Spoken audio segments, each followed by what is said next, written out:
It's always about tourist information. So today we'll talk about holiday. Okay, holiday destination, tourist information, and so on. Well, from, as far as I can remember, the last time that I actually traveled was in early 2020.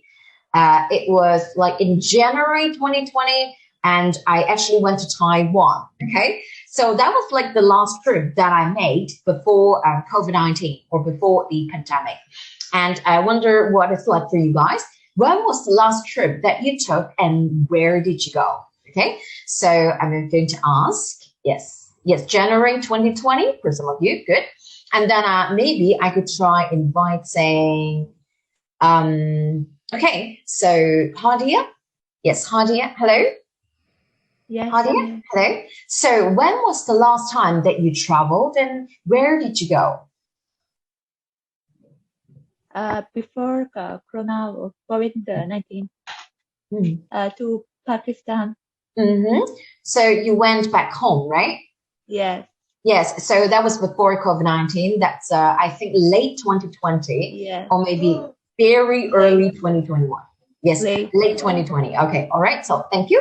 So that's from Hadia. And let me ask one more of you. Let's see, what was your traveling, maybe your travel log, okay? So Serena, yes, Serena?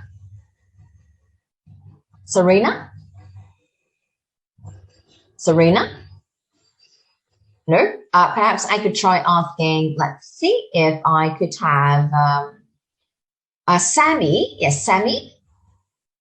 Sammy. Hơi lọ lâm the Sammy, right?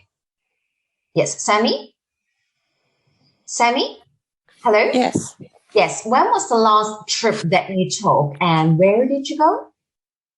I think it's 4 years ago. Well, 4 years ago. And where was it? It was Malaysia. Malaysia, I see. Okay, all right, thank you. So it looks like most of you would have traveled almost like 2 years ago or even 4 years ago. I think the same goes for everyone in Hong Kong, given the current situation. Now, when you select a holiday destination, I think the following might be within your criteria. The first is whether there are any cultural or any activities or any attractions that actually would interest you, okay? So attractions mean things that you would like to see, things that you would like to explore at that, destination. So attraction, this word is going to appear in the test. I repeat, attraction, this word is going to appear in the test, okay? So attraction would be the things that you consider, right? So you need to have an interest at least, or you need to be curious of the attractions at that certain location until you can decide that you want to go there. So attraction. Another one is accommodation. Okay, accommodation, where you stay. Well, there are many different choices of accommodation, such as Airbnb or the traditional B&B. What is the traditional B&B? Bed and breakfast. This is the traditional bed and breakfast, which is, of course, usually smaller, much smaller and much more humble than a hotel. And the most traditional being hotel. If you want a cheaper option, hostel. Okay, so all these are different choices of accommodation. So as you can see, you would also consider the following before you decide on a holiday destination. And what else do we have? I think we also have the following, such as, okay, so the bottom left-hand corner, that is an air ticket, okay, air ticket. So for air ticket, you would consider whether it's a long-haul flight. Long-haul flight means that it's going to be very long hours. So usually, typically over 12 hours, long-haul flight, and maybe red-eye flight. So what do you mean by red-eye flight? It means that the flying hours is usually in the AM. It's usually in the AM, so that most of you would not be getting enough sleep. So that's why red-eye flight, okay? And then the bottom right-hand corner, your budget. So don't you think that your budget is also very important? How much money you've got in your pocket in order to support your traveling plan. So budget is also very important when it comes to your criteria for selecting a holiday destination. So mind you, the following would also appear. The following would also appear in the upcoming listening test. There will be people, there will be friends engaging in conversation about how they are selecting a holiday destination. Okay, so this is, I can say, part of my tips for you. And then when it comes to traveling, okay, I do have some stories to share. I do have some interesting travel stories to share. I've been to a few places, and those places really left a great impression on me. So the first one being Vietnam. So I went to Vietnam, I think in 2018, 2019-ish. And when I went to Vietnam, I went to a historical relic or historical site called Ho Chi Tunnel. So Ho Chi Tunnel is the tunnels that the American forces, the American troops, when they invaded Vietnam during the Vietnamese War, they would be, you could say that the Ho Chi Tunnel was a way or was a strategy of the Vietnamese troop to sort of like to hide away or to prevent the American troops from proceeding into the field. So they would be hiding or they would be going under the tunnel when they see any American troops. Okay, so that is Ho Chi Tunnel. And what I remember is that I got my hand on an AK-47 with which I can play with. Okay, so AK-47, and then I can actually, shoot from an AK-47. Of course, I'm supervised. Okay, I'm supervised by a trainer there. And I also got to climb in and out of the Ho Chi Tunnel. So this is the Ho Chi Tunnel, and I got to climb in and out of that. So it was a very narrow tunnel with a lot of traps. So you really need a tour guide to guide you, or else it could be quite dangerous. Okay, so that is when I got into the tunnel. And then on the right-hand side, that is when I climbed out of the tunnel. So you can imagine, now this is me, okay? So you see, that's me. It looks kind of creepy, but if I don't really push out from the tunnel, I don't think that you can spot anything strange or peculiar from this piece of land with a lot of dead leaves, right? So that is very, very good camouflage that they did. Okay, so camouflage is the way that you can hide yourself from any attackers, from any, maybe in this case, American troops. Okay, so camouflage. And that is how the Vietnamese troops of Vietnamese military succeeded in maybe just dragging time on before they actually were, under attack from the American troops. So it was fun. It was fun. And it was kind of like, because many times or most of the time when you go to or when you visit a destination or even an attraction, all you can do is walk around, see things and touch things, right? But what I really did here is that I actually got to climb into the tunnel. I actually got to experience what the Vietnamese troops experienced during the Vietnamese War. So that was really an experience. That was quite an experience, I have to say. Okay, so that was an interesting story. And what's more interesting is that I tried to keep one of the bullet shells from an AK-47. I tried to keep that. I hid it in my luggage, but then at the customs, they actually, they could actually see that, and they would have to confiscate that. I couldn't bring that on the plane, and I couldn't bring back to Hong Kong because, well, there are many souvenirs that is shaped in the way of a bullet, but they would forbid any foreigners, any visitors from carrying them away from the country. I don't know why, but that's the way that the customs work. So in the end, I couldn't bring any, bullet-shaped souvenir back to Hong Kong. But then it was quite a memory. Okay, it was quite a memory. Luckily, I got that on photos, so that's not too bad. Okay, and then yet another story that I want to share is Sentosa, Singapore. I think some of you might have visited Sentosa, Singapore before. It is a very famous resort, if not the only famous resort in Singapore. So has anyone been to Sentosa, Singapore before?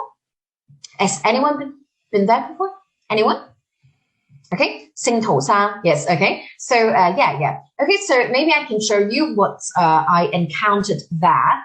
It's a very typical resort. It's very beautiful, of course. It's very close to the Universal Studio. That is why a lot of families love to stay there. However, what's really peculiar that happened there was when I was crossing the road. Okay, so I'm going to illustrate like that. So there's a road there. This is me. Okay, so this is the traffic light. So I was waiting to cross the road.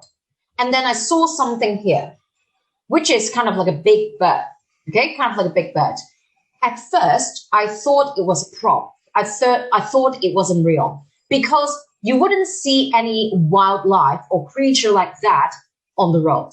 And what I saw was actually a peacock. So I saw a peacock in the opposite side of the road. It's almost like when you are crossing the road in Hong Kong and then you saw a bird. However, it's a peacock. Okay, so that was quite peculiar. I was looking around to see if anyone was here. I thought that it was maybe the staff members in the resort. Maybe they're actually taking care of this wildlife, but no one was around. I was the only one waiting to cross the road. And then all I see was this little peacock walking very slowly. Okay, walking very slowly. And then I think he was taking a stroll along the road. And then he disappeared into the woods. Okay, so it was like, I think it was more or less like a fairy tale or like a cartoon kind of scene. Okay, so that was something quite strange that happened at Sentosa, and I don't think anyone else could actually, see a live peacock in the middle of the road. Okay, so that's what happened. And every time I travel, it seems that I always have a close encounter with animals. The same goes when I went to the UK. So the same goes when I go to the UK. I went to the UK. I went to Birmingham together with some students on summer camp. And then I was walking very casually in a park, in a local park. And then I saw a peacock again. So it seems like I have a very special connection with this creature, the peacock. So then I saw a peacock on a bench, and then no one was around again. No one was around. And then I thought it would be a great idea if I take a selfie with the peacock, because or else nobody would believe me that I just run into a peacock in the middle of the park. So that was the peacock, and that was me in the selfie. And that's yet another very interesting travel story, at least for me. Okay, because peacock is not something that you see every day. Okay, and then another one is that when I went to Japan. So Japan, I wonder if you guys know this place. Okunoshima Baigaoyedo is often referred to as the Rabbit Island. The Rabbit Island, where a lot of rabbits resided on the island, and they are wild rabbits. And if you were carrying any rabbit food, if you were carrying any like cabbages or, carrots, stuff like that, and then almost like 30 something or 40 something rabbits would rush towards you. So they would be all wanting the rabbit food or wanting the food that you want to feed them with. So that was really, really interesting. That was really, really cute. And I would say that that's one of the best places that I've ever visited. And I do not regret the very long trip that I have to take in order to travel to this island, because it's actually the offshore. It's actually the offshore of Guangdong. It's actually the offshore of Hiroshima. So it's quite far away. I need to take 2 boat trips in order to get to this island, but I do not regret it at all. Okay, so that's some of my interesting travel stories. I hope some of them actually would maybe give you or maybe remind you guys of good memories when you go traveling. And of course, for now, we're going to look at another form of traveling. And I wonder if you guys are ever interested in that, or maybe have you guys heard about that, which is forest. So now, the concept of forest bathing is very popular among foreigners, and especially popular among the Japanese, meaning forest tours. So now they are not interested in doing any shopping. They are not interested in going to museums, galleries, and so on, because these are so typical and they are almost the same in every single city. What they really want to do is to explore Mother Nature. They want to go into what nature has to offer. and see what nature could give you maybe in different countries. Okay, so let's say the Amazon forest, let's say maybe the Andes, okay, or let's say in Hong Kong, people go to Tai Mo Shan, people enjoy hiking more so than they go shopping in Causeway Bay. So there you have it. It tells you how much going into the nature could heal, okay, could heal you as an individual. So now we're going to look at an introductory video about forest bathing and forest tours and how are the benefits that people can gain from it. Okay, and then after that, we'll go into a more detailed introduction in textbook unit 4, forest bathing.